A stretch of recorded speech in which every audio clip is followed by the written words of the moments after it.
मुलगा 18 वर्षांचा होण्याची वाट बघणाऱ्या बापाने मुलाच्या 18व्या वर्षानंतर सलग 4 वर्ष त्याच्या नावावर वेगवेगळे इन्शुरन्स करवून घेतले। मुलगा 22 वर्षांचा झाला तेव्हा त्याचा अचानक मृत्यू झाला। मृत्यू पण कसा, तर कारला आग लागून। गाडीत मुलाच्या हाडाचा नुसता सापळा मिळतो। त्या व्यापाऱ्याच्या मुलाच्या मृत्यूनंतर विम्याचे पैसे क्लेम केले जातात। बापाला 1 कोटी रुपये मिळतात। विम्याचे 80 लाख रुपये, विम्याचे पैसे मिळायला उशीर झाल्याच्या दंडाच्या रकमेसह 95 लाख रुपये आणि नवी कोरी कार जळाल्याचे 10 लाख रुपये असे मिळून 1 कोटी रुपये क्लेम केले जातात। त्यानंतर तब्बल 17 वर्षांचा काळ उलटून जातो। गाडीत जळून हाडांचा सापळा उरलेल्या मुलगाच परत येतो। नमस्कार, मी हर्षदा परब। हे पेपर कटिंग बघा। 1 ऑगस्ट 2006चा हा पेपर दैनिक जागरणच्या आग्रा एडिशनचा आहे आणि त्यात बर्निंग कार गाझियाबाद का व्यवसायी जिंदा जला अशा मथळ्यानं ती बातमी छापून आली होती। त्या बातमीनुसार इलेक्ट्रिक खांबाला आपटून गाडीला आग लागली आणि त्यानंतर त्या दुर्घटनेत एका व्यापाऱ्याचा मृत्यू झाला। या दुर्घटनेत गाडीतल्या व्यक्तीचा जळून मृत्यू झाला। गाडीत व्यक्तीच्या हाडांचा सांगाडा मिळाला होता त्यावेळेस, पण गाडीची नंबर प्लेट मात्र दिसत होती। पोलिसांनी गाडीच्या नंबर प्लेटवरनं माहिती मिळवली। ती गाडी अनिल कुमार व्यक्तीच्या नावे बुक होती। ही माहिती पोलिसांना कळाली आणि मग पोलिसांनी सगळा शोध घ्यायला सुरुवात केला। अनिलच्या वडिलांचं नाव विजयपाल असल्याची माहिती तेव्हा पोलिसांना मिळाली। मग पोलिसांनी विजयपालचा नंबर शोधला आणि त्याला फोन केला। विजयपालने जेव्हा जळलेली गाडी बघितली तेव्हा तो ढसाढसा रडायला लागला। त्यांनी पोलिसांना दिलेल्या माहितीनुसार त्यांचा कपड्यांचा व्यापार होता। त्यांचा मुलगा अनिल व्यापाराच्या निमित्तानं आग्र्याला गेला होता। आग्र्यात काम पूर्ण करून अनिल त्याच्या मोठ्या भावाच्या सासरी मथुरेला जायला निघाला होता। त्यापूर्वीच ही दुर्दैवी घटना घडली आहे। पोलिसांनी विजयपालला घातपाताची शक्यता आहे का असा सवाल सुद्धा केला होता, ज्याला विजयपालनं नकार दिला होता। त्यावर पोलिसांनी हा फक्त घातपात असल्याचं म्हटलं होतं, कारण त्यानंतर ज्या काही बातम्या छापून आल्या होत्या त्यात पोलिसांनी तसा इंटरव्ह्यू दिला होता। पोलिसांनी इलेक्ट्रिक खांबाला आपटून मृत्यू झाल्याची प्रतिक्रिया माध्यमांना दिली होती आणि तशा बातम्या त्यामुळे छापून आल्या होत्या। त्यानंतर अनिल कुमारच्या अपघाताची मृत्यूची केस बंद करण्यात आली होती। गाडी जळून अनिल कुमारचा मृत्यू झाल्याच्या घटनेला तब्बल 17 वर्ष उलटून गेले। त्यानंतर या घटनेत एक वळण आलं, तेही घटनेच्या 17 वर्षांनंतर, अगदी या मागच्या महिन्यामध्येच अहमदाबादमध्ये क्राईम ब्रांचने एका तरुणाला ताब्यात घेतलं, ज्याचं नाव होतं राजकुमार चौधरी, जो अहमदाबादच्या मोहन नगरच्या निकोलचा राहणारा होता, ज्याचं लग्न झालं होतं आणि त्याला 2 मुलं होती। जेव्हा पोलिसांनी तपास केला तेव्हा माहिती समोर आली की हा तर 2006 मधला अपघातात मृत्यू झालेला मुलगा अनिल कुमार आहे। फक्त नाव बदललं होतं, वडिलांचं नाव आणि राहण्याचा पत्ता बदलला होता। क्राईम ब्रांचने ताब्यात घेतलं तेव्हा त्याचं वय होतं 39 वर्ष। त्याच्याकडे गुजरातचं आधार कार्ड होतं, ड्रायव्हिंग लायसन्स होतं, पॅन कार्ड होतं, सरकारी प्रूफ असलेले सर्व कागदपत्र त्याच्याकडे होते, पण फक्त नाव बदललं होतं। वडिलांच्या नावाच्या जागी विजयपालऐवजी विजयकुमार चौधरी असं नाव होतं। क्राईम ब्रांचनं राजकुमार चौधरीला ताब्यात घेतलं ते एका टिपवरून।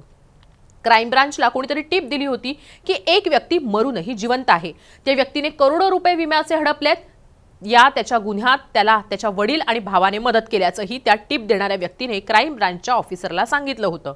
पोलिसांनी त्यानंतर काही माहिती मिळवायला सुरुवात केली होती। त्यामध्ये त्यांना एक महत्त्वाची माहिती मिळाली, ती अशी की राजकुमारने आपल्या पत्नीला कधीही त्याच्या वडिलांना, भावाला, कुटुंबाला भेटवलं नव्हतं, कुठल्या नातेवाईकालाही कधी भेटवलं नव्हतं। त्यानंतर पोलिसांनी त्यांची एक टीम आग्र्याला आणि एक टीम ग्रेटर नोएडाला पाठवली होती।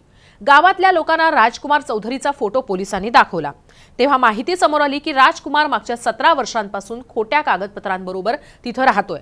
अनिल कुमार उर्फ राजकुमार चौधरीचं सत्य त्यावेळेस पोलिसांसमोर आल्यानंतर त्याने पोलिसांना सर्व माहिती सांगितली, कबूल केली पोलिसांसमोर। हा सर्व प्लॅन त्याच्या वडिलांचा विजयपालचा होता। 1 करोड रुपये कमवण्यासाठी त्यांनी हा सर्व प्लॅन केला होता। अनिलने पोलिसांना दिलेल्या माहितीनुसार त्याचे वडील लहान मुलांकडून चोऱ्या करून घ्यायचे। त्यांना गाडीत मारण्यासाठी अशाच माणसाची गरज होती ज्याच्या मृत्यूनंतर त्याच्याबद्दल विचारणारं कोणी नसेल। अनिल कुमार म्हणून 17 वर्षांपूर्वी गाडीत ज्याच्या हाडांचा सापळा सापडला होता तो एक भिकारी होता आणि तो गाझियाबाद रेल्वे स्टेशनजवळ भीक मागत होता, ज्याचं वय 30 वर्ष होतं आणि त्याच्या कुटुंबात कुणीही नव्हतं। त्या भिकारी मुलाची अनिलच्या वडिलांनी विजयपालने माहिती काढली होती। त्यानंतरच त्या भिकाऱ्याला या प्लॅनसाठी निवडण्यात आलं होतं। चांगलं खाऊ पिऊ घालणार आणि कारने फिरायला नेणार असं आमिष त्या भिकाऱ्याला देण्यात आलं होतं। गाझियाबादच्या रेल्वे स्टेशनवरून त्या भिकाऱ्याला आग्र्याला आणलं होतं। त्या दिवशी विजयपाल बरोबर अनिल कुमार सुद्धा होता दिवसभर त्या गाडीत आणि भिकाऱ्याला घेऊन बाप लेक भरपूर फिरले। प्लॅन अंमलात आणण्यासाठी एक जागा निवडण्यात आली, त्यानंतर भिकाऱ्याला खाण्यातून झोपेच्या गोळ्या देण्यात आल्या। जेव्हा भिकारी बेशुद्ध होऊ लागला तेव्हा काळोख पडल्यानंतर त्या जागी नेलं जिथं हा प्लॅन अंमलात आणण्याचा त्यांचा विचार होता। आधी गाडी तिथल्या इलेक्ट्रिकच्या खांबावर आदळली, त्यानंतर त्यावर पेट्रोल टाकून ती पेटवून दिली। त्या भिकाऱ्याला ड्रायव्हिंग सीटवर बसवलं होतं। बाकीचे लोक बाहेर थांबले होते। भिकाऱ्याचा गाडीतच बेशुद्ध अवस्थेत मृत्यू झाला। पोलिसांनी विजयपालचा शोध लावला आणि त्यानंतर पोलीस नोएडाच्या परौसल गावात पोहोचले, जिथे विजयपाल त्याच्या मोठ्या मुलाबरोबर राहत होता, पण ते दोघं घरातून पळून गेले होते। घरात पोलिसांनी जेव्हा शोधाशोध केली तेव्हा त्यांच्या हाती एक फाईल लागली। त्या फाईलवर लिहिलं होतं की अनिल केसशी संबंधित कागदपत्र। त्यावरून पोलिसांना हा सर्व प्लॅन 21 वर्षांपूर्वीच शिजला होता याची माहिती मिळाली। त्या फाईलवरून पोलिसांना माहिती मिळाली की विजयपालने अनिल 18 वर्षांचा झाल्यानंतर साधारण 1 वर्षभर वेगवेगळ्या पॉलिसीजमध्ये पैसे गुंतवले। स्वतःचं नाव त्या पॉलिसींमध्ये नॉमिनी म्हणून ऍड करून घेतलं। एकूण 20 लाख रुपये भरावे लागले होते त्यावेळेस त्या वर्षभरात।